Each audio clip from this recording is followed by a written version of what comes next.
Mierda, hombre, está encendido y es una mierda, ¿me oyes? El 2 de enero de 2026, Maduro apareció en la televisión estatal reuniéndose con funcionarios chinos en Caracas. El presidente de Estados Unidos, Donald Trump, publicó en Truth Social que Maduro, junto con su esposa, había sido capturado y sacado del país en avión. Su siguiente aparición no sería en la televisión, sino en un tribunal de Nueva York.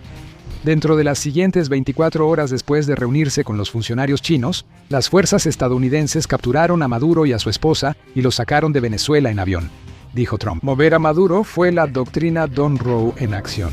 Tal vez se le olvidó mencionar que esto solo era el avance. La doctrina Don Roe no era una estrategia al azar.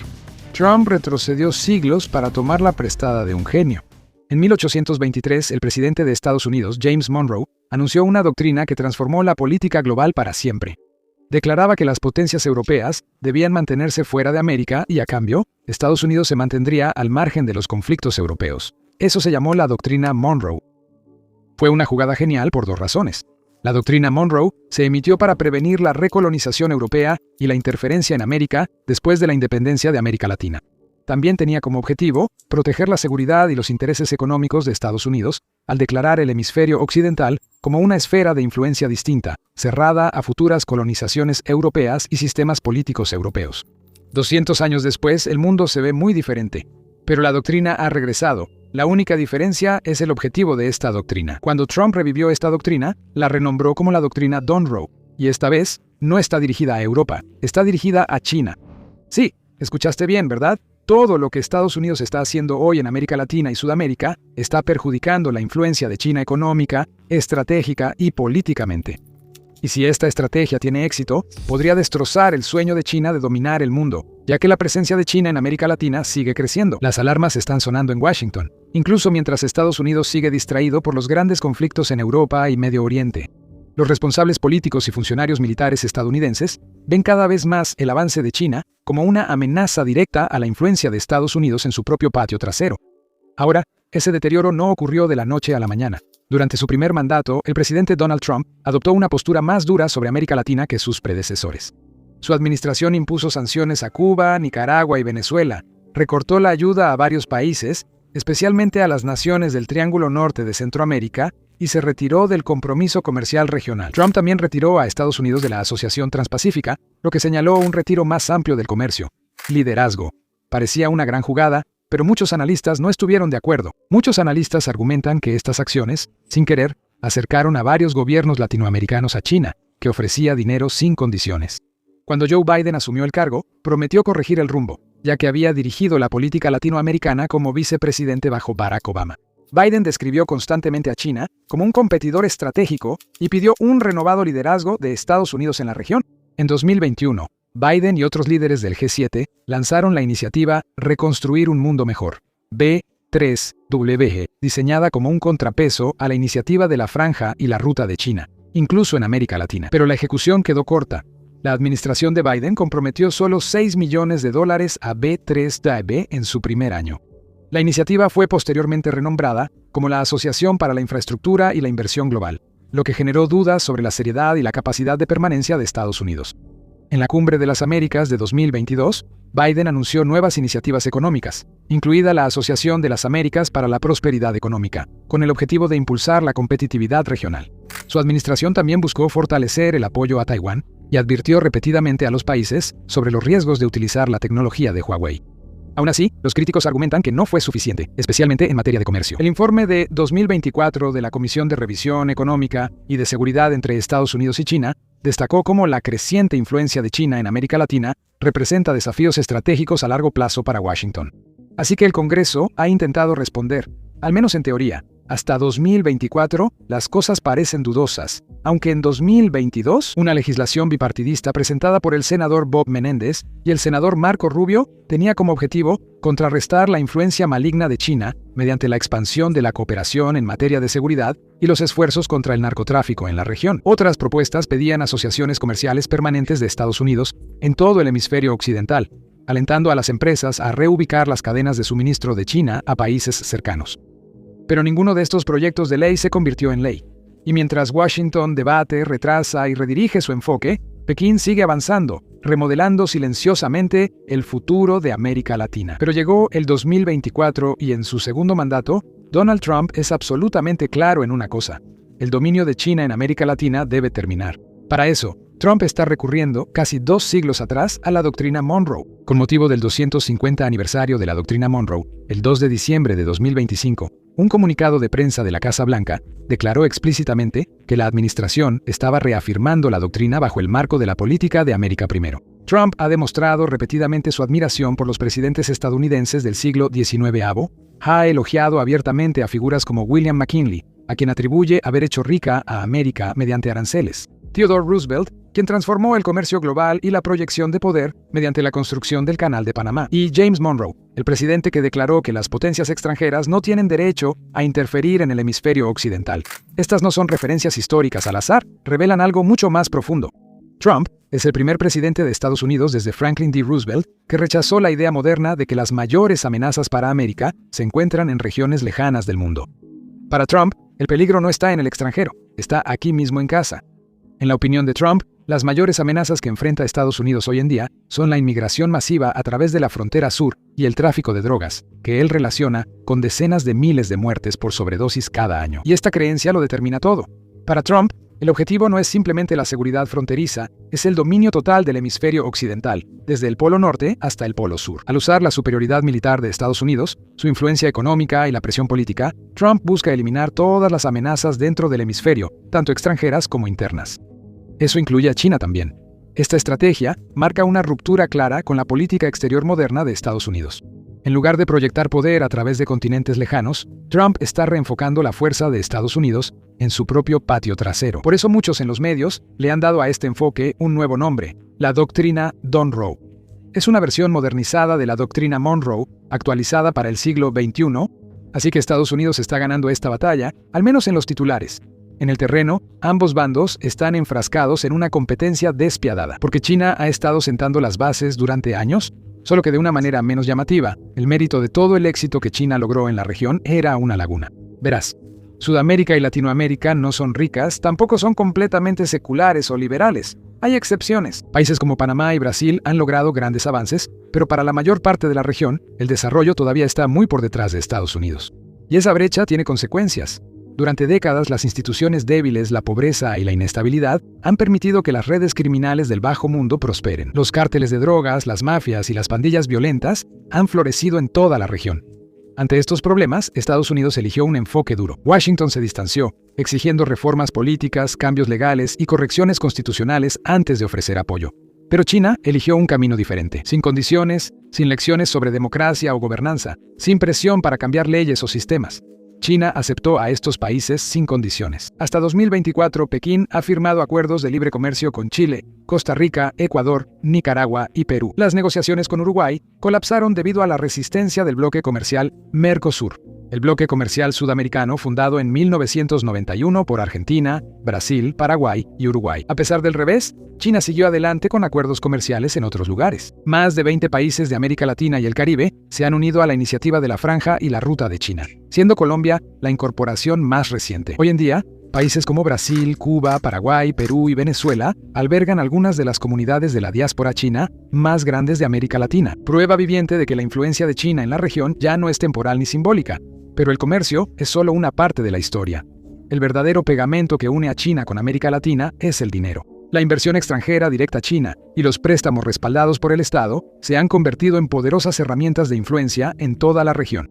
En 2024, la inversión extranjera directa total de China en América Latina y el Caribe alcanzó aproximadamente $85.000 millones, alrededor del 6% del total de la OFDI de China. Detrás de esto están los bancos de políticas de China, el Banco de Desarrollo de China y el Banco de Exportación e Importación de China, que ahora se encuentran entre los mayores prestamistas de la región. Desde 2005, estos dos bancos han otorgado más de $120.000 millones en préstamos a gobiernos y empresas estatales de América Latina y el Caribe. La mayor parte de este dinero se ha destinado a proyectos de energía e infraestructura, a menudo respaldados por acuerdos de petróleo por préstamos. Ningún país ilustra esto mejor que Venezuela. Es, por mucho, el mayor prestatario de China en la región, recibiendo casi $60.000 millones en préstamos estatales chinos, en su mayoría vinculados al petróleo, plantas de energía e infraestructura. Estos fondos parecen lucrativos, pero sus consecuencias no lo fueron. Los préstamos chinos a menudo parecen atractivos porque tienen menos condiciones políticas que el financiamiento occidental, pero para países económicamente frágiles, esa dependencia puede volverse peligrosa. Los críticos advirtieron que naciones como Venezuela han caído en lo que llaman trampas de deuda, situaciones donde el endeudamiento masivo lleva a una crisis de pago e incluso al incumplimiento.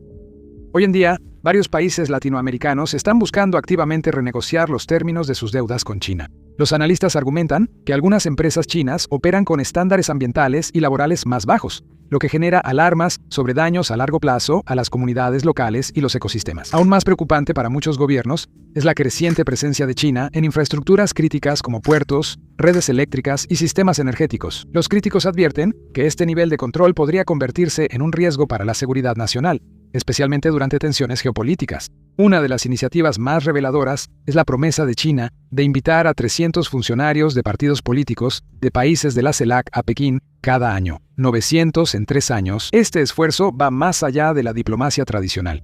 Es una estrategia diseñada para protegerse contra la volatilidad electoral. Mientras que los gobiernos de izquierda en México, Brasil, Colombia y Chile se han vuelto más receptivos hacia Pekín, China parece estar muy consciente de que el liderazgo regional puede cambiar de manera abrupta. Las elecciones presidenciales o parlamentarias están programadas para Chile, Bolivia, Jamaica y Honduras en 2025, Brasil, Perú, Colombia y Costa Rica en 2026, Argentina y Guatemala, aliada de Taiwán, en 2027, y Paraguay, el otro principal aliado regional de Taiwán, en 2028. Al cultivar relaciones con líderes de partido de nivel medio y alto, incluidos posibles candidatos presidenciales o a primer ministro, China está construyendo resiliencia política en su estrategia para América Latina y el Caribe, ALC. Estados Unidos parecía no estar a la altura de la estrategia de China, pero tenía un plan extraño. Usó su mayor ventaja para lograr una de las remontadas más grandes de la historia. En febrero de 2025, Trump impuso aranceles a Canadá, México y China, citando su papel en el flujo de fentanilo hacia Estados Unidos. Aunque Canadá apenas es una fuente significativa de la droga. A pesar de las críticas, todos esos aranceles siguen vigentes. Luego, en agosto de 2025, Trump fue aún más lejos. Firmó una directiva que autoriza a las Fuerzas Armadas de Estados Unidos a atacar directamente a los cárteles de la droga, designándolos oficialmente como organizaciones terroristas extranjeras. Latinoamérica tiene muchos cárteles y tienen muchas drogas circulando, dijo Trump. Así que, ya sabes, queremos proteger nuestro país, tenemos que proteger nuestro país. En los últimos 2 meses, el Pentágono ha desplegado una demostración masiva de fuerza, enviando flotas navales, poder aéreo y cerca de 10,000 soldados para operaciones de interdicción de drogas. Roosevelt Roads, una base naval de Estados Unidos que fue cerrada en 2004, ahora está siendo reactivada. Afuera de un hangar de aviones, jóvenes soldados se acercan a un remolque de suministros cubierto con las palabras: "A donde vamos nosotros, vas tú", dice el avión que está en la pista. Como parte del aumento militar más amplio en el Caribe, se han desplegado 10 aviones de combate F-30 y 5B en la base. Luego, vino la medida más dramática de todas. El Pentágono ordenó que el portaaviones USS Gerald R. Ford y todo su grupo de batalla entraran al Caribe. Una vez completamente desplegados, Estados Unidos habrá posicionado casi una séptima parte de toda su marina en la región. El mayor despliegue naval desde la crisis de los misiles en Cuba en 1962. Desplegar una fuerza tan masiva contra los cárteles de la droga parecía una tontería, pero ese era exactamente el objetivo.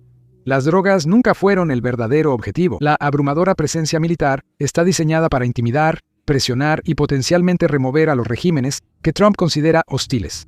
El combate a las drogas es simplemente la justificación legal. El objetivo más obvio es Nicolás Maduro de Venezuela, pero Maduro no está solo. Cuando el presidente colombiano Gustavo Petro acusó a Estados Unidos de matar a pescadores inocentes durante operaciones navales, Trump respondió cortando toda la ayuda estadounidense a Colombia y calificando a Petro de líder del narcotráfico. Esa acusación por sí sola podría servir como pretexto para una acción estadounidense contra otro gobierno más. Esto ya no es solo una política antidrogas. Es un intento a gran escala de reafirmar la dominación estadounidense sobre el hemisferio occidental. Por eso, las declaraciones de Trump sobre el Canal de Panamá y Groenlandia, inmediatamente después de asumir el cargo en enero de 2025, no fueron una coincidencia. Desde el primer día, él señaló que el control sobre la geografía estratégica volvía a estar en el centro de la política estadounidense. Trump ha afirmado repetidamente que China controla en secreto el Canal de Panamá, aunque oficialmente pertenece y es operado por Panamá. Él ha amenazado abiertamente con retomar el canal, una vía fluvial que Estados Unidos entregó formalmente en 1999, argumentando que es demasiado importante como para estar bajo la influencia de una potencia rival. Si esa afirmación es precisa o no, es irrelevante. En la última década, China ha expandido enormemente su influencia en América Latina, utilizando una estrategia sumamente exitosa. Esta técnica parecía invencible, pero de alguna manera Estados Unidos encontró la forma de resolver el problema más difícil. Fue en 2017 cuando Panamá se unió a la iniciativa de la Franja y la Ruta de China, una decisión que Washington vio de inmediato como una señal de alerta estratégica. Estados Unidos no veía la BRI como una simple inversión en infraestructura, sino como un vehículo para expandir el control político y económico chino en el hemisferio occidental. Avanzando unos años, la presión comenzó a notarse. Panamá anunció después que se retiraría de la iniciativa de la Franja y la Ruta, una señal clara de que se estaba distanciando de Pekín y realineándose con Estados Unidos. Luego vinieron los puertos, los dos puertos más críticos en cada extremo del Canal de Panamá. Balboa y Cristóbal fueron construidos con inversión estadounidense, pero operados por Panama Ports Company, una subsidiaria de C.K. Hutchison Holdings. C.K. Hutchison es un conglomerado con sede en Hong Kong, con fuertes lazos con Pekín, y posee el 90% de la empresa que opera esos puertos. La concesión original se otorgó en 1997 y luego se renovó por otros 25 años en 2021. A medida que aumentaron las críticas de Estados Unidos sobre la gestión del Canal de Panamá, el tema explotó y salió a la luz pública. El fiscal general de Panamá apoyó públicamente la revocación de la concesión de C.K. Hutchison, poniendo en duda si un activo tan estratégico debería permanecer bajo el control de empresas vinculadas a China. Pero luego llegó el punto de inflexión. El 3 de marzo de 2025, BlackRock, el gigante estadounidense de gestión de activos, encabezó un consorcio de inversionistas para comprar la concesión para operar los puertos de Balboa y Crystal Ball por casi $23,000 millones. Esto no fue solo un acuerdo comercial. Sucedió mientras Panamá enfrentaba una presión sin precedentes de Washington y envió un mensaje claro. Estados Unidos estaba reafirmando el control sobre uno de los puntos estratégicos más importantes del mundo. Para Trump, la percepción de influencia china en un punto tan crítico es inaceptable. Al mismo tiempo, la administración actuó de manera agresiva en el ámbito económico. Trump impuso un arancel base del 10% a las importaciones de la mayoría de los países, incluidos los de América Latina, mientras que aplicó aranceles aún más altos a países como México y Brasil, donde la influencia económica china es más fuerte. Oficialmente, citando preocupaciones sobre la inmigración ilegal y el tráfico de drogas. Pero en realidad, el mensaje era claro: coopera con la Casa Blanca y Estados Unidos te recompensará financiera y políticamente.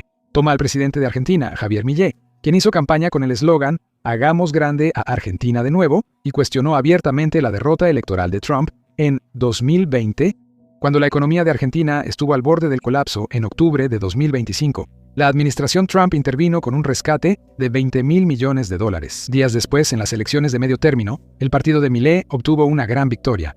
Al día siguiente, Trump se atribuyó el mérito. «Estamos tomando un control realmente fuerte de Sudamérica», les dijo a los reporteros en El Salvador. El presidente Nayib Bukele aceptó recibir a más de 200 deportados venezolanos y alojarlos en la prisión de máxima seguridad del país, cuando ninguna otra nación estaba dispuesta a hacerlo.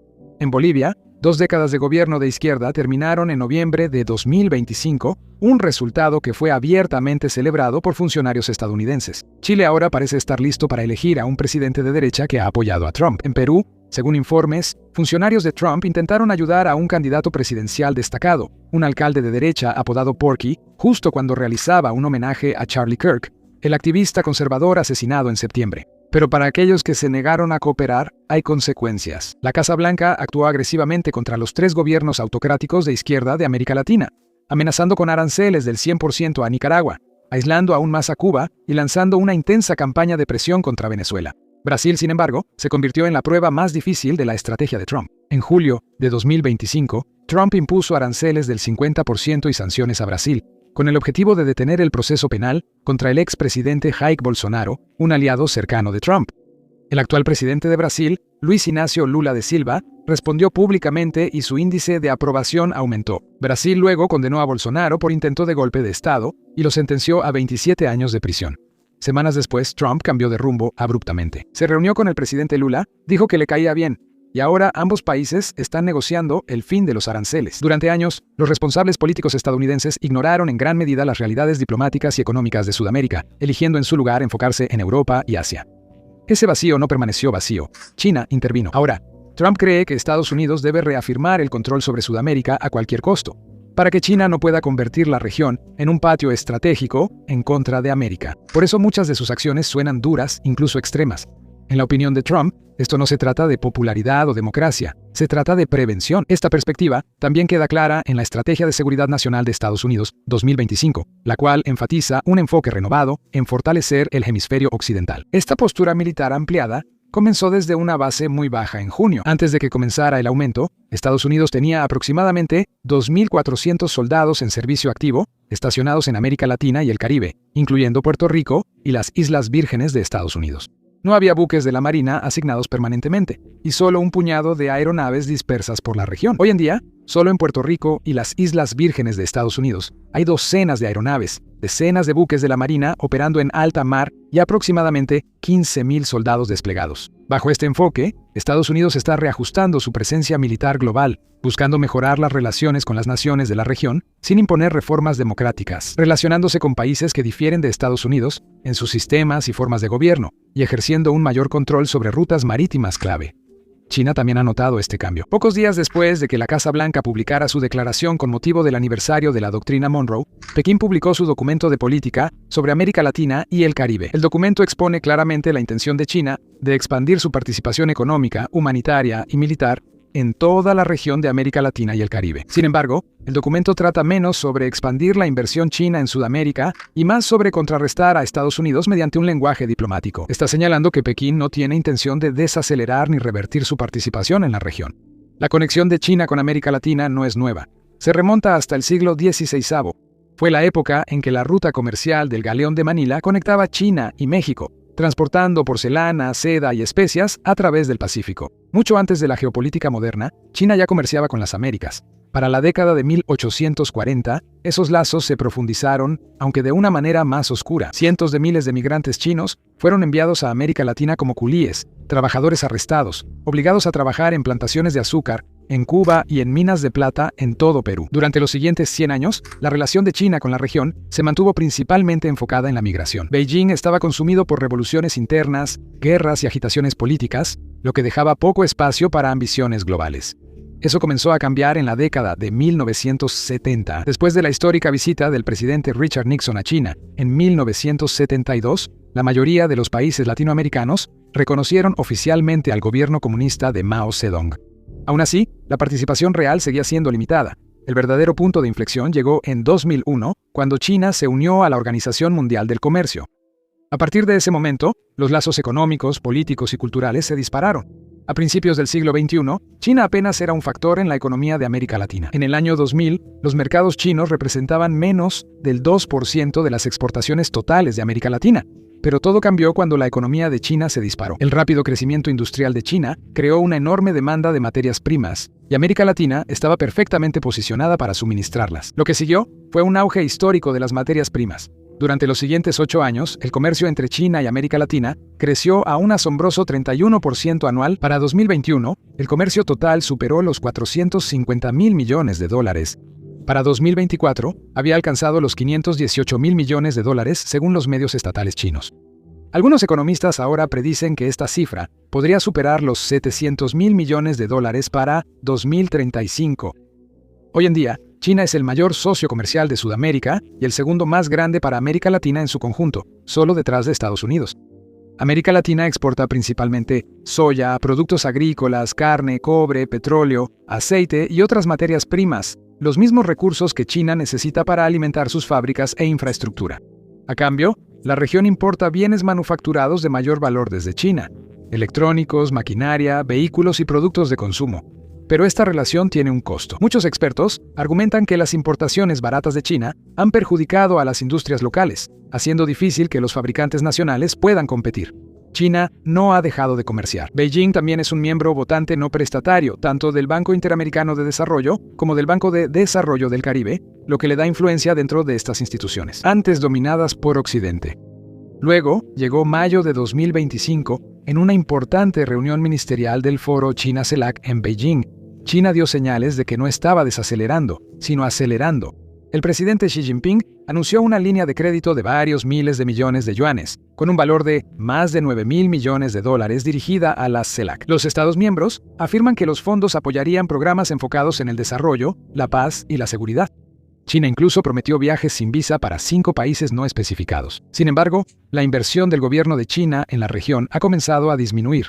Los desembolsos de las instituciones financieras estatales se han desacelerado, y ahora las empresas chinas están impulsando la inversión en sectores cuidadosamente seleccionados de importancia estratégica para Pekín, incluyendo tecnología, telecomunicaciones, energía verde, minerales críticos y vehículos eléctricos. El nuevo marco de la CELAC de China refleja el cambio hacia prioridades económicas específicas, junto con una expansión significativa de sus lazos políticos y sociales con la región. Los expertos dicen que este momento fue crucial. Mostró la clara intención de Pekín de llenar el vacío dejado por Estados Unidos, especialmente después de que Washington redujera su participación regional bajo el presidente Trump. Así que China parecía una gran opción, hasta que se dieron cuenta del precio. Tomemos a Chile como ejemplo. En 2023, Chile exportó bienes por casi 38.000 millones de dólares a China. Eso representa aproximadamente el 38% de sus exportaciones totales. Aunque es rentable, este nivel de dependencia deja a los países vulnerables a presiones económicas si las relaciones se deterioran. En el centro de la estrategia de China está algo que llama su cooperación Sur-Sur. En teoría, es un marco de desarrollo basado en ayuda, inversión y comercio. En realidad, es una campaña de influencia cuidadosamente diseñada. China ha apostado fuertemente por el poder blando, la cultura, la educación, las becas, los medios de comunicación y los intercambios políticos para generar buena voluntad con los países latinoamericanos. El objetivo es claro: presentar a Pekín como una alternativa creíble a Estados Unidos y Europa. Este esfuerzo se aceleró en 2001, cuando el expresidente chino Jiang Zemin realizó una histórica gira de 13 días por América Latina. Desde entonces, el compromiso político de alto nivel se ha vuelto algo rutinario. El presidente Xi Jinping, por sí solo, ha visitado la región al menos 5 veces desde que asumió el cargo en 2013, y ahora el tráfico va en ambos sentidos. En 2023, un récord de 8 presidentes latinoamericanos visitaron China, en comparación con solo uno en 2022 y ninguno en 2021 o 2020. Junto con decenas de acuerdos bilaterales, China ha firmado asociaciones estratégicas integrales, su relación diplomática de más alto nivel y la más común, con Argentina, Brasil, Chile, Ecuador, México, Perú y Venezuela. Pero la economía y la diplomacia no son los únicos motores. Otro objetivo clave es aislar a Taiwán. China se niega a tener relaciones diplomáticas con cualquier país que reconozca la soberanía de Taiwán. Como resultado, el apoyo de América Latina a Taiwán se ha derrumbado de manera constante. Hoy en día, solo Belice, Guatemala, Haití y Paraguay siguen reconociendo a Taiwán, junto con un puñado de naciones caribeñas. En 2023, Honduras cambió su lealtad a Pekín después de que Taiwán rechazara su solicitud de miles de millones de dólares en ayuda. Ese mismo año, el Parlamento Centroamericano votó para expulsar a Taiwán como observador permanente y lo reemplazó con China.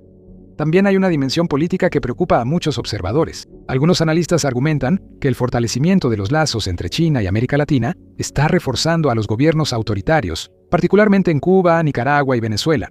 Evan Ellis, profesor investigador en el Colegio de Guerra del Ejército de los Estados Unidos, describe a China como una incubadora de populismo, no porque Pekín cree activamente regímenes autoritarios, sino porque los regímenes autoritarios encuentran en China un socio dispuesto y confiable.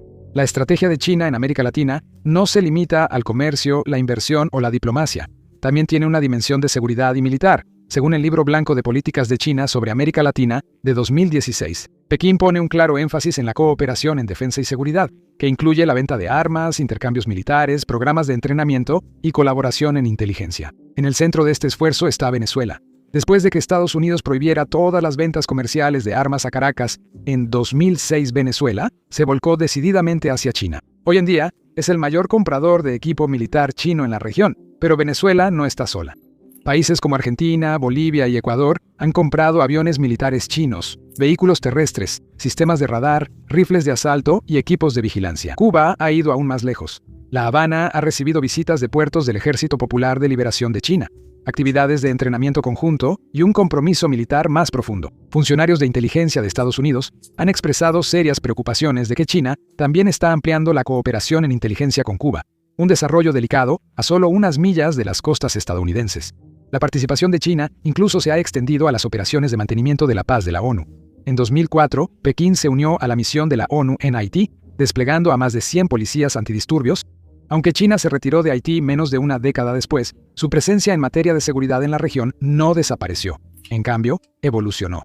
China continúa realizando ejercicios de entrenamiento militar, apoyando a las agencias de aplicación de la ley y suministrando equipo de seguridad en toda América Latina. Durante la administración de Evo Morales en Bolivia, equipos antidisturbios y vehículos militares de fabricación china fueron proporcionados a las fuerzas policiales en Guyana y Trinidad y Tobago. China donó vehículos de transporte y motocicletas a las agencias de aplicación de la ley en Ecuador. Pekín suministró decenas de miles de armas automáticas, y ahora solo el tiempo dirá quién finalmente logra expandir su influencia en Sudamérica.